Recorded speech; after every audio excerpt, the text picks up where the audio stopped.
Hey folks, headed to CrossFit here, going to ExperiencedDevs subreddit.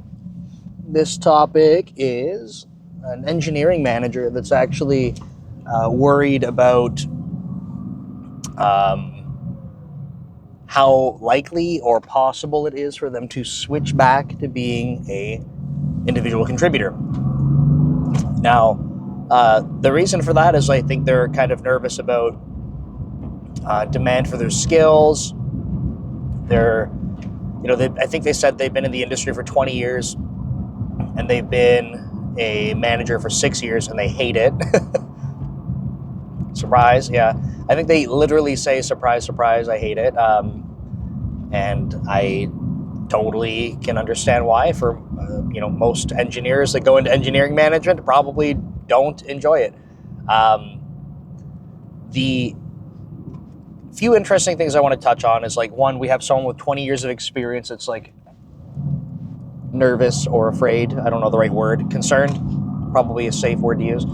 I wanted to talk about the fact that engineering, like software development and managing teams, is very, very, very different sets of skills and interests, and talk about how that's not, we often do it as a promotion, but it's genuinely not a promotion. It's a lateral move. It's just that we often bucket those things together. And I'll see if there's anything else interesting that kind of comes up along the way. But this one, it caught my attention, right, because of those things.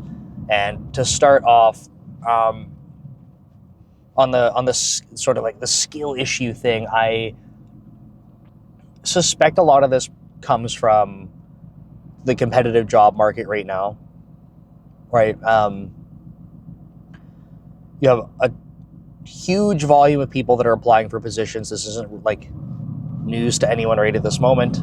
If you're looking for jobs and stuff, or you're just kind of actively paying attention to the job market, definitely lots and lots and lots of people applying. I don't have stats, but I'm assuming this is probably more than it ever has been. So it's extremely competitive. And then, buddy, it's still red. You can't drive through that. So you have a lot of competition, right? Like every role that opens up gets tons of applicants. We have the fact that AI is sort of becoming this force of nature when it comes to software development. So I don't know, maybe for this individual, that's a big concern for them. And then probably this third layer, which is probably some amount of imposter syndrome, or like, they're a little rusty on some things, but they've been an engineering manager for 6 years. I don't know how much code they've been writing. Like for me, I've been an engineering manager at Microsoft specifically for 5 years. I've written almost no code at Microsoft in 5 years. Done a lot of code reviews and things like that, but I'm not actively contributing to the code base. But I program every single day. I don't know for this individual. If they're 6 years removed from writing code, like that's probably gonna feel pretty rough. Not to say that that's impossible or they shouldn't try, but like, I'm trying to say that feeling of being like, am I going to be cut out for this? I feel like that's justified if you haven't done the thing in 6 years. And I'm kind of thinking on my own experience, if I have been at Microsoft for 5 years and I hadn't programmed since Magnet Forensics 5 years ago, I would probably be like, man, like, what do I have to catch up on here? Like there'd be a big gap. Like things move very, very fast in the software engineering space. So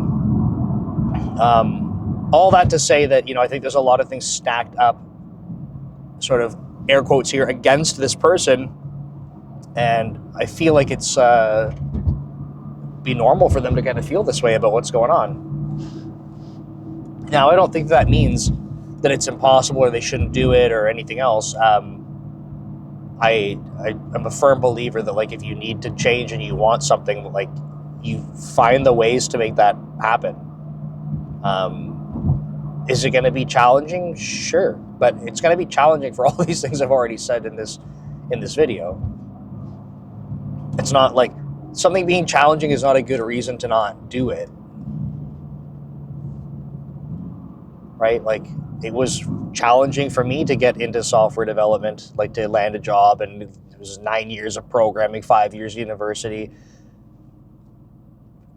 Still had to do it because that's what I wanted to do. I had to go after that. Now, if this person wants to do a career change like that, I think it's probably going to be challenging, but I think if that's what they want, they need to do it, because otherwise, like, going through the rest of your career just like hating what you're doing, I don't think it's not like in my opinion, that's not like a good life strategy. So sure, you might have to experience a little bit of discomfort, and I don't mean to minimize that, but I'm saying a little bit of discomfort, like relative to the rest of your life. I think it's minimal. In the short term, definitely not going to feel minimal though. So there's, like, assuming that this is at least a decent engineering manager, I'd like to believe that, think the best of everyone.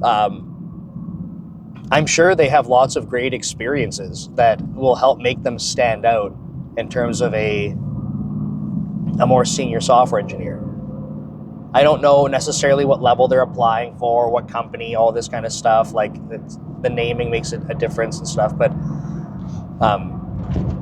the fact that they have, 6 years of managing engineering teams should help them in some of the more senior software engineering style roles, because it's not that as a senior software engineer or senior plus that you're managing people necessarily, but being able to navigate projects, coordinate things, work with others at that scale. I think there's a lot of value that an engineering manager role, having experience in that, could bring. But I'm making a big assumption here, but that assumption is that the tech part is going to be what's tricky for them, because they're probably rusty on it. But I feel like that will come back pretty quick. My biggest concern for this person would be interviewing. Perhaps as a engineering manager, they've been exposed to a lot of system design and architecture, right? It seems to me it's like a more natural thing that you start kind of zooming out from being directly in the code. Like I was saying, like, I still do code reviews when people put me on them, but it's fortunate that I know the programming language. Like, we use a lot of C#. I know C#. Happy to go review it. But sometimes, like, in terms of benefiting the manager, sometimes that level of detail is not strictly necessary, and quite frankly could be a distraction. But I find with, like, system design and architecture, that can be a lot more on the same page for what's valuable for an engineering manager. Knowing how parts of your system work and interact versus how certain classes and methods interact, big difference.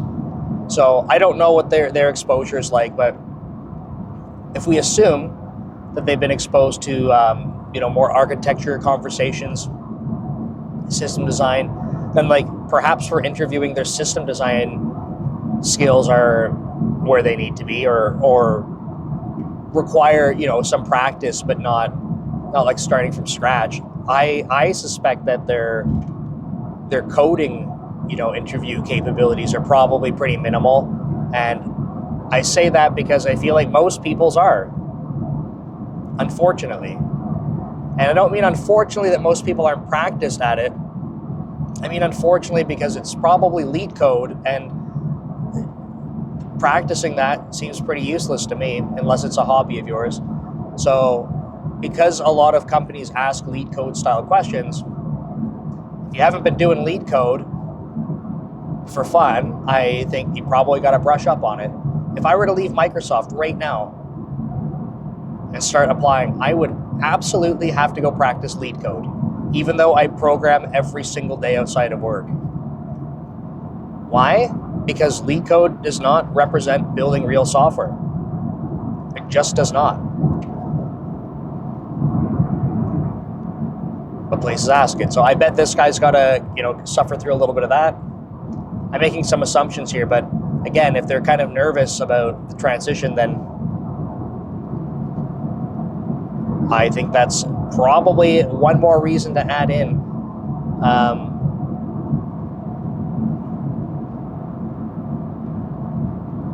Yeah, the interview part I think will be tricky, and not necessarily. I think for some people, I think for a lot of people, it's the resume part. Like, I can't get noticed. I can't even get the interviews. But I think for someone in a position like this, sorry, it's early and I was holding that yawn and trying to swallow it for a while. I think for a person in a position like this where they have a lot of experience, it should be, I don't want to use the word easy, but like, I don't have a better word right now. It should be easier than someone who's just starting out with no experience. I don't want to use the word easy because I don't want to minimize it, but relatively speaking, I think it should be an easier time. But I think where it might be challenging is the interview. So not the resume part, but the interview. Because the resume, hopefully they can demonstrate a lot of impact. They'll have a lot of experience. So if they're trying to draw on their dev experience, like, they have room to do that on a resume. So that's great.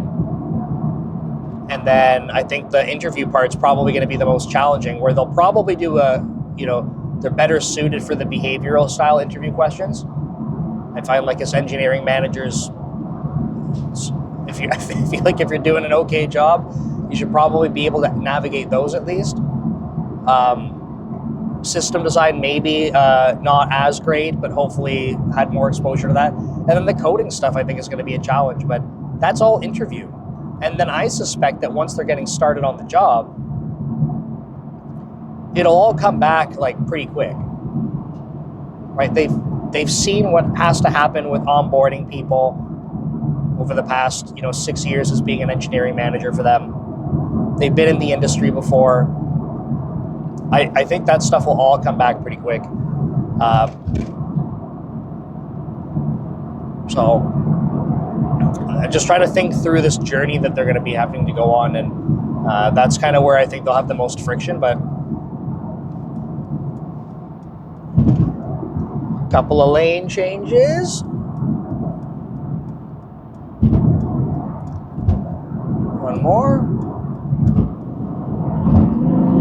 This guy's going below the speed limit. It's nothing like changing lanes into a lane where someone's going lower than the speed limit. But yeah, I think one of the last things I wanted to talk about for this kind of scenario, and sorry, this video is a little bit all over the place. I just thought it was an interesting topic.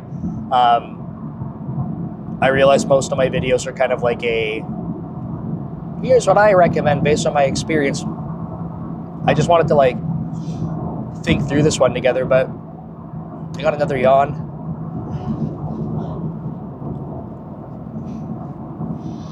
Where are the comments? Get this man some caffeine.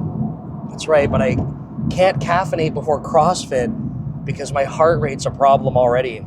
And if I'm caffeinated, my heart rate's going to be a much bigger problem much sooner. So it's a double-edged sword. I need caffeine to even be awake, but if I have caffeine, I can't do CrossFit. I'll die.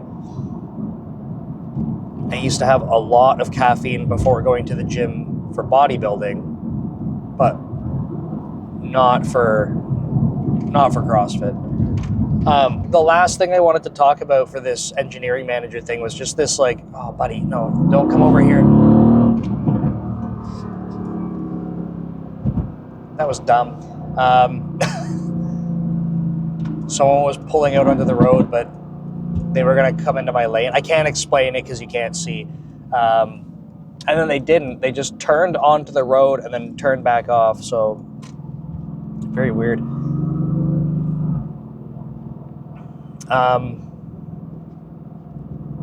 Last thing, yeah. So we have an individual that's been in the industry for 20 years, and six of those last six were engineering manager, but they have 14 years of not that, which means they have 14 years of being an individual contributor. And we have someone, writing about this because they're concerned about that. the videos I was recording yesterday, I was saying, like, it seemed one of the first times where I've been pretty overwhelmed by how much like AI scare there was. And then I see, a post like this, and it's like, man, we've got a lot of people, regardless of their experience level and walk of life, that are like very concerned about their future and stuff, which is unsettling. Like, I don't know, like, when I say unsettling, I'm not saying I'm unsettled because I'm convinced there's a problem. It's almost the opposite of that. It's unsettling for me because of how many people are convinced that. And I think that's the part that bothers me the most, is like, I think that this kind of stuff becomes like a vicious cycle, like a self-fulfilling prophecy. So, for example, we know that it's really competitive to apply to jobs right now. Sorry, I guess it's not competitive to apply to the job. It's competitive to even get interviews. That's probably a better way to put it. The job market itself is very competitive. So if we don't keep that in mind and you apply to some places and you're like, oh, it's not working, like, what we need to do is try. I know I'm not saying it's trivial, but like, we need to find ways to stay positive about it and make changes, like focus on what we can control and try to take more steps going forward, because it is quite literally the only way that it will work, unless you wait for the job market to change, which seems, again, hoping the job market changes is a pretty terrible strategy, because hope is not a strategy. So we got to focus on what we can control. Like, it's going to be the only way that you can drive change, where you can have something line up. And what I get very nervous about is that people have this self-fulfilling prophecy where interviews, they're not landing them, or they land the interview, they don't do well or whatever. And then they start going, well, like, I guess I'm not good enough, it's never going to work. And then as a result of that, they start believing it. And it's the exact opposite direction that things need to go. And that is the part that's unsettling for me, is how many people are going to convince themselves, that they're doomed. And they weren't actually doomed, but they've convinced themselves of it now. That bothers me. That's one of the reasons I wanted to talk about this. So anyway, hope that, I don't know if that's helpful. Hope it was fun to think through.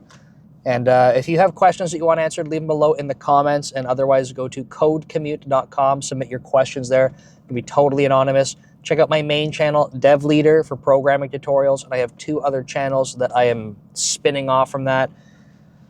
So DevLeader Path to Tech will be resume reviews and interview help. And then the DevLeader podcast, I'm moving my live streams and my podcast over to that channel. Check them all out if you're interested in those topics. That's the whole point. I'm separating them by topic. So I will see you next time. Take care.